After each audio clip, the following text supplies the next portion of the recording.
শোনেন, আল্লাহ রাব্বুল আলামিনের নবী খাদিজাতুল কুবরাকে যখন বলেছিলেন আমি ভয় পেয়েছি, আমার জীবনের উপর আমার আশঙ্কা হচ্ছে, আমাকে ঢেকে দাও। খাদিজাতুল কুবরা ওই দিন 5টা কথা বলেছিলেন।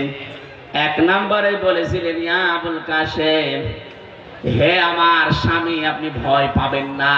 কাল্লা ওয়াল্লাহি মা ইউখজিকাল্লাহু আবাদান, কখনোই না, আল্লাহ আপনাকে কোনোদিন ভয় দেখাতে পারে না।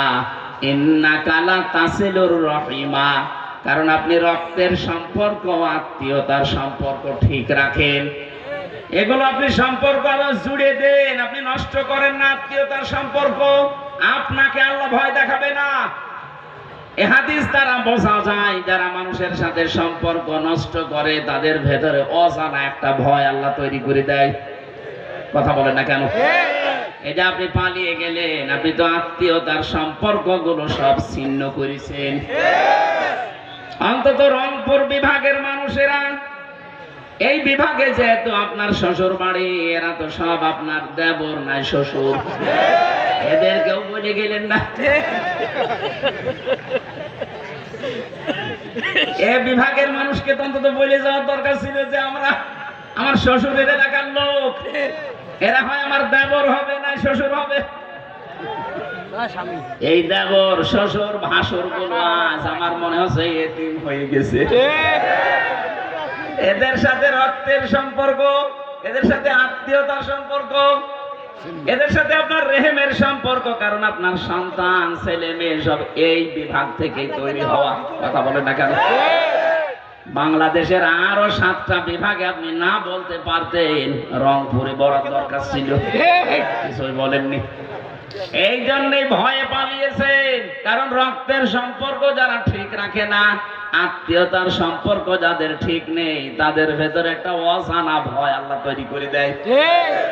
2 নাম্বারটা আরো কঠিন, তাহমিলুল কাল্লা, হে আমার স্বামী ভয় পাবেন না, আপনি তো মানুষের বোঝা বহন করেন। মানুষের বোঝা হালকা করে দেন। কিসের বোঝা? কষ্টের বোঝা, দুঃখের বোঝা, ঋণের বোঝা। আপনি মানুষের বোঝা হালকা করেন, আপনি ভয় পান কেন? কি করে গেলেন আপনি? এই দেশে লক্ষ কোটি কোটি টাকা বাইরে পাচার করলেন, এখন এই দেশে কোটি কোটি টাকা মানুষের মাথার উপরে ঋণ। ঋণের বোঝা দিয়ে গেলেন আপনি। কত কষ্টের বোঝা দিয়েছেন। 2024 সালের 5 আগস্টে এই যে 2780 জন মানুষ, একটা হিসাব পেয়েছি সরকারি জরিপে, 2780 জন এখনো হাসপাতালের বেডে কাতরাচ্ছে। কারো হাত নেই, পা নেই, কারো চোখ নেই, অন্ডকোষ উড়ে গেছে। এই মানুষগুলো তার বাবা মার কাছে, ভাই বোনের কাছে, পরিবারের কাছে, সমাজের কাছে, দেশের কাছে একটা বোঝা না? কথা বলছে না কেন? এই বোঝাটা দিয়ে গেলেন। আপনি তো চলেই যাবেন স্বামীর বাড়ি, একটু আগে গেলে তো এই বোঝা তৈরি হয় না। আর আমরা এদেশে দেখতে পাচ্ছি, যারাই আমরা এদেশ থেকে বিদেশে যাই তাদেরকে আমরা রেমিটেন্স যোদ্ধা বলি। কথা বলেন ঠিক কিনা? যারাই যায় তারা মাসে মাসে টাকা পাঠায়। আপনি 3 মাস গেছেন, একটা টাকাও পাঠাননি। আমরা চাই অন্তত 3 মাসে 3-30-90,000 টাকা পাঠান। পুরুষ মানুষের নাই বেতন বেশি, আপনার তো বেতন অর্ধেক আছে।